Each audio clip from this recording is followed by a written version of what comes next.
Eje: cambios sociales e instituciones contemporáneas. Tema: la Revolución Mexicana. Aprendizajes esperados.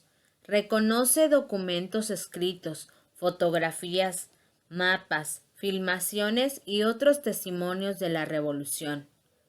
Reflexiona sobre la importancia de la lucha revolucionaria en su entidad y región.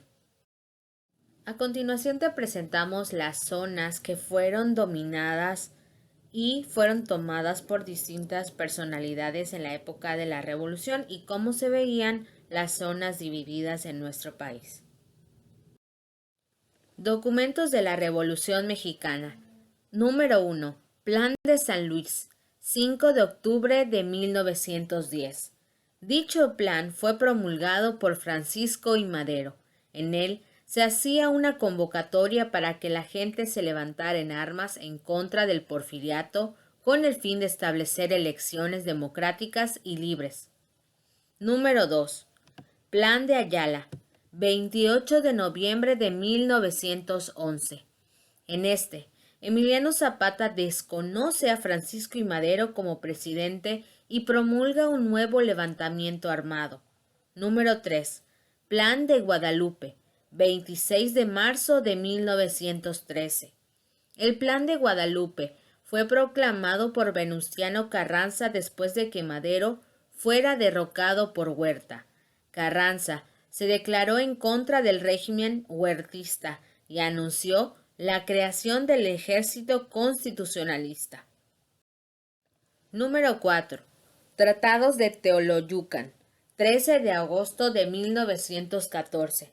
En estos documentos se declaró la disolución del Ejército Federal, hecho que significó el triunfo de la Revolución Constitucionalista. Número 5. Constitución de 1917. Febrero 5 de 1917. Con el nombre de Constitución Política de los Estados Unidos Mexicanos, que reforma la del 5 de febrero de 1857, la Constitución de 1917 fue promulgada y con ello se consideró el fin de la Revolución Mexicana.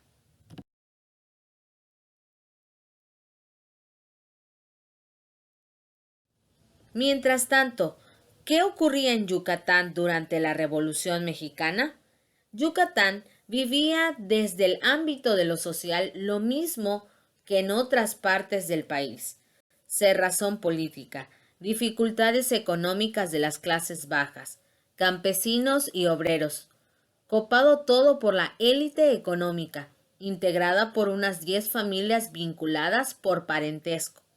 La clase media empezó en la figura de José María Pino Suárez a manifestar molestia por la falta de movilidad social, incluso a ser parte de una resistencia armada desde la clandestinidad. Pino Suárez, el precursor. La presencia de Francisco I. Madero durante su campaña antirreeleccionista y el encuentro con Pino Suárez, así como un grupo de opositores al gobierno, fueron parte de un movimiento que poco prosperó, pues cambiaron las condiciones de vida de las clases baja y media. Yucatán destacó, pues vivía una bonanza económica gracias al Enequén, así que la clase adinerada como el propio gobierno harían todo lo necesario para evitar que la tranquilidad que se vivía en el estado con relación a los movimientos del norte del país se reprodujeran. Venustiano Carranza se da cuenta de esta realidad y de inmediato trata de aprovechar la bonanza económica, pues eran necesarias las fuentes de financiamiento para apoyar la revolución iniciada en 1910, como la compra de armamento. Ese, dijo, era el objetivo claro de Carranza, y por ello manda a Yucatán al general Eleuterio Ávila para tomar el control del Enequén, quien incluso llega a decretar la liberación de los campesinos de las haciendas, bajo la presión de la casta divina. Pero antes de concretarse este decreto, abundó, se da marcha atrás por el impacto que tendría la producción.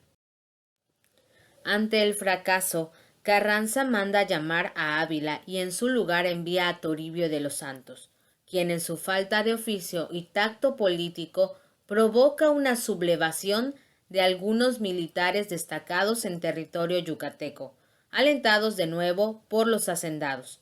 Este nuevo fracaso de Carranza lo motiva a enviar a Salvador Alvarado, quien trae consigo un ejército de soldados bien formados en batalla, quienes logran derrotar a los sublevados, aunque los líderes del movimiento logran huir incluso con el dinero de varios hacendados. Convencieron a los locales de que la llegada de soldados carrancistas terminaría en el asesinato de muchos de ellos, en la violación de sus mujeres y el retroceso del Estado. Alvarado era un militar íntegro que no se corrompió con el poder, por el contrario, su honestidad facilitó y dio un empuje mayor a la actividad económica, favoreciendo a pequeños y medianos productores.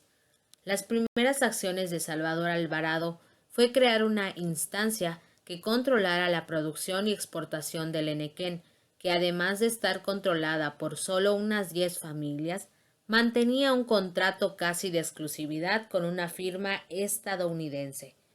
Esta empresa también fijaba los precios máximos de compra en complicidad de autoridades locales.